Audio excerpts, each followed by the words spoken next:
Hey y'all, welcome back. I This being my second video, um, I got a lot of feedback from friends, um, and actually a lot of shocking reactions that I actually put a video on YouTube. It was kind of unintentional, I guess. I was just kind of messing around with it, and I really didn't expect it to upload. Um, but I'm kind of glad that it did. It was like a weight was kind of off my shoulders, and it felt good to share my songs that are so close to me. Um, but I was sitting down for a second, and I was trying to. I had a tune in my head about another song that I was thinking about, and I'm sitting thinking about the first video that I did, and I kept mentioning the bridge and this bridge theory and everything like that. And I thought that I would take the time over the course of the next 4 or 5 videos, um, doing kind of more of an in-depth idea um, as to what I mean by that.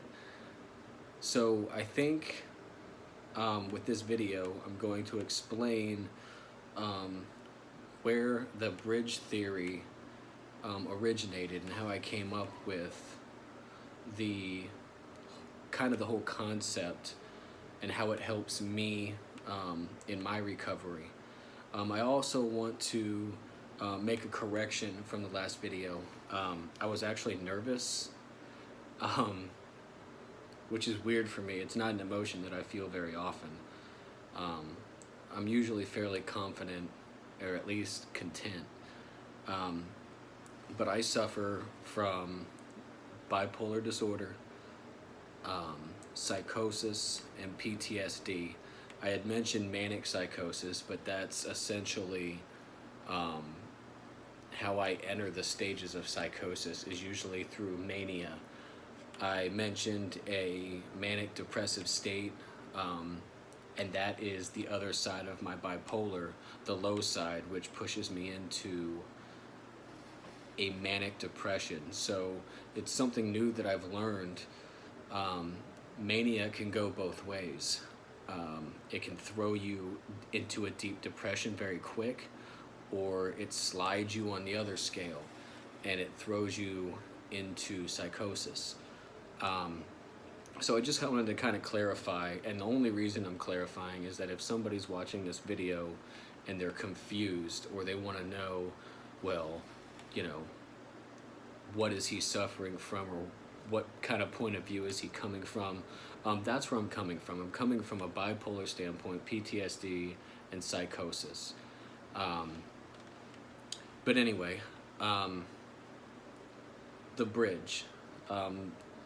During my 6 month stay, not stay, but my 6 month plan, my treatment plan, at the institute that I was at, we had a lesson, and it touched very lightly on a bridge, and it was talking about emotions, and you just gotta cross over and do this, that, and I believe it was talking about fear or something. But what set with me was the fact that when I cross over that bridge and set my emotions free and accept things and let things go, that's scary. The unknown mentally is very scary. To not know where you're going mentally, or a situation that you're going into mentally, that's very scary.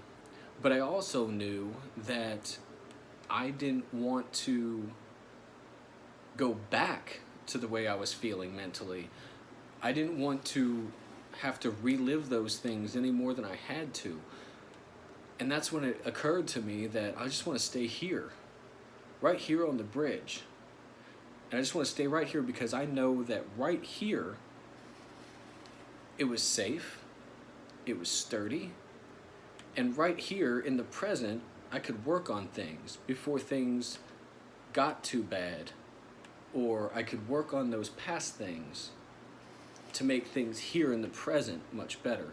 So that's where the bridge theory, to me, had started. And I started when I left class that night.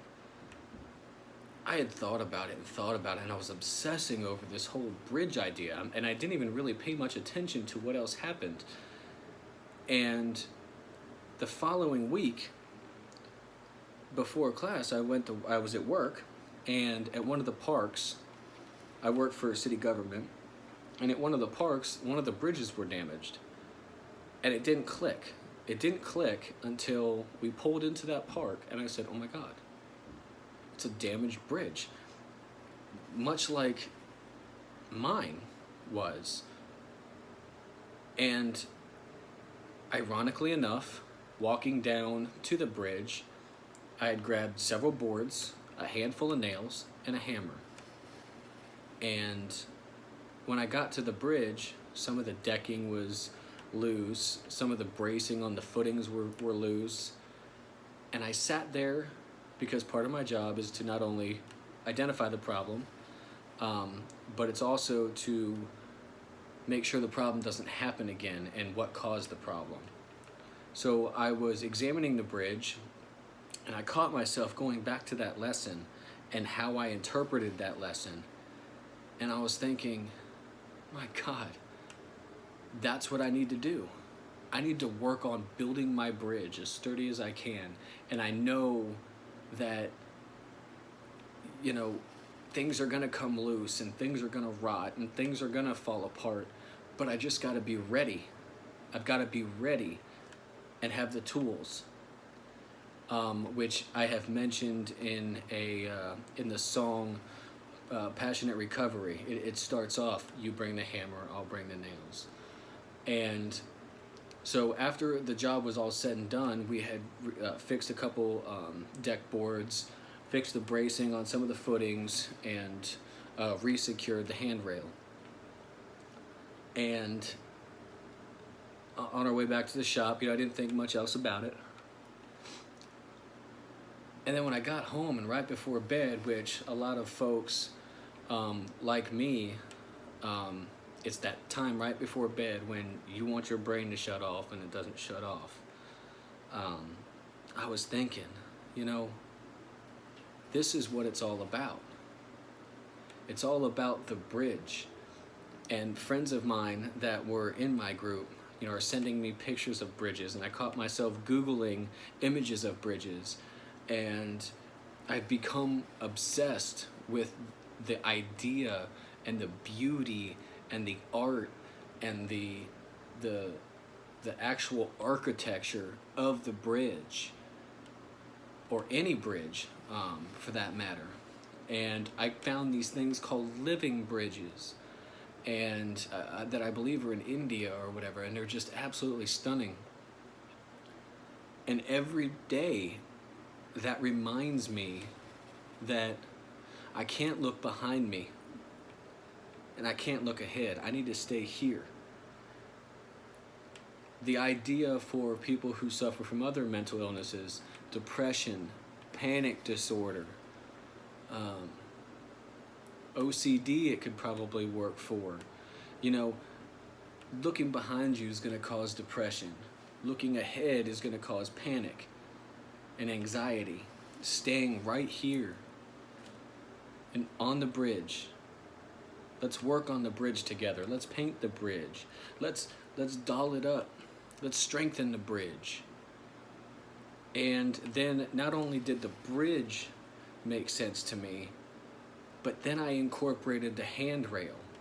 Some people have a problem with codependency. Some people need somebody else in their life, not to the excessiveness of codependency, but just someone to be there, like a support group or in my case, not only a support group, but there's also an alumni group that was part of my discharge plan. It's nice to have those things, and that's when I incorporated the rails of the bridge. You know, not every bridge you're going to go across in life or mentally in this theory is going to have a handrail, and sometimes maybe it should.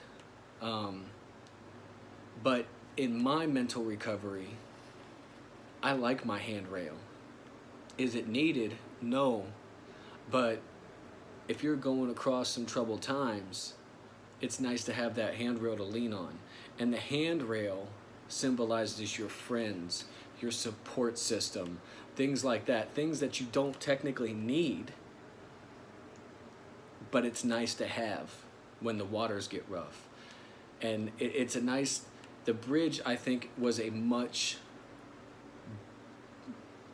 better and more appropriate item for me to fixate on. You know, I've heard before in other groups talking about you need to build your foundation for your recovery. Look at it like a house. First, you start with a strong base and a foundation, you know, and I had mentioned my bridge theory, and now there's a lot of people who still stick to the foundation and housing and stuff like that because that's what they're familiar with, and there's nothing wrong with that. It just didn't work for me. But the bridge theory, a lot of people went with the bridge theory, and I'll tell you why I don't go with the whole housing foundation or building foundation. The footprint of a building may change, whether it be size, shape, whatever. But the basic basis to a housing foundation is the exact same, no matter what.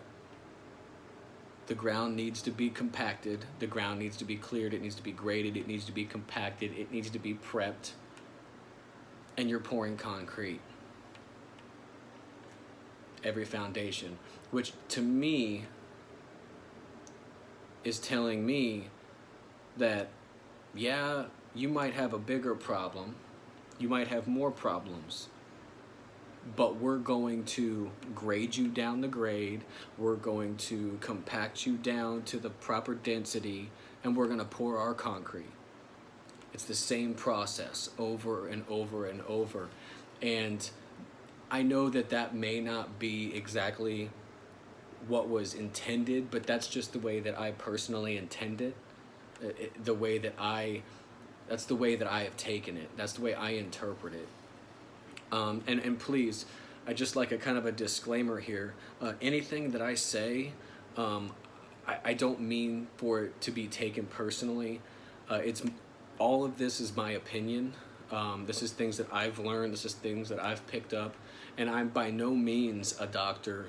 I'm by no means anybody who really knows anything other than my own life experiences and things that have worked for me. So if the housing foundation theory works for you, by all means use it. Would use whatever works to help recovery and helps you get through your hard times. Because if it works for you, then that's what works for you, and that's all that matters. Because at the end of the day, it's you and it's your body, it's your mental well-being that counts. But I'm sorry, I kind of did get off track there, but I did want to clarify that this is only my opinion. But with a bridge, when you build a bridge, there's so many different ways to build a bridge. There's so many different factors that go into taking a bridge. You can have a suspension bridge, you could be a stone bridge, a wood and iron bridge, the living bridges in India that grow themselves, whether it be with help. I didn't do much research into it, and I'm actually kind of pissed at myself that I didn't, because I find it fascinating. But there's so many factors, and it's very adaptable. A bridge is very adaptable. They have bridges that are made to sustain floods and everything like that. And for me, that worked for me.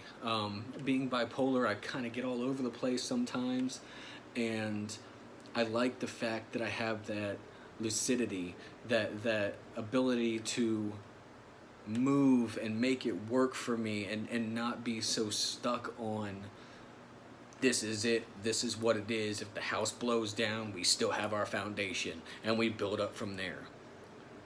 I like the idea of my bridge that yes, it's gonna twist, it's gonna contort, you know, I'm gonna lose a board, my hand railing will fall, you know, I might split a footer, but I'm gonna go and I'm gonna keep working on it every day. I'm gonna check it every day. I want to set up my maintenance plan for my bridge, just as I have a maintenance plan for my mental health. Every day I'm working on my mental health. Every day I need to practice my coping mechanisms. Every day I need to be on the lookout for triggers. Every day I've got to take my medication so I can relate to the bridge. And I can't relate to the foundation of a home. So with that being said, that's essentially how I have come to adopt this bridge theory for recovery. If I ever make an album, that's probably going to be the name of it. And being that I said that, and going on YouTube, not that I have a bunch of views and a bunch of subscribers, if it gets stole, it gets stole. This is for me. I started this as an outlet for me, and I wanted to share it with other people. It's been requested by several people that I requested and that I explain things. But something to look forward to before I wrap this up, because I know I've been kind of going on now for almost 17 and a half minutes. I'm going to break my songs apart from the first video, and I'm going to explain each song and in detail as to what was really going through my head, maybe what it may mean to me, and we're gonna go from there. I'm hoping to work on a fourth song. I literally have one line that I just liked. I was singing it to a tune in my head today, and I wrote it down as soon as I could. But we'll see. We're not going to rush it, and maybe I can do some check-ins here and then just to keep this thing fresh. Again, I appreciate y'all for tuning in and listening to me babble. If you want, go ahead and like this. We'll see. I'm not really sure how all that works. I always hear people say like and subscribe. I don't know what it is. I'm not going to tell you what to do. If this helps you, if you got it out, if you can use it, use it. If you like it, like it. If you love it, love it. I just appreciate the 30 some odd views that I had on my other one. I didn't really expect anything. So I appreciate y'all. Thank you, and have a great day.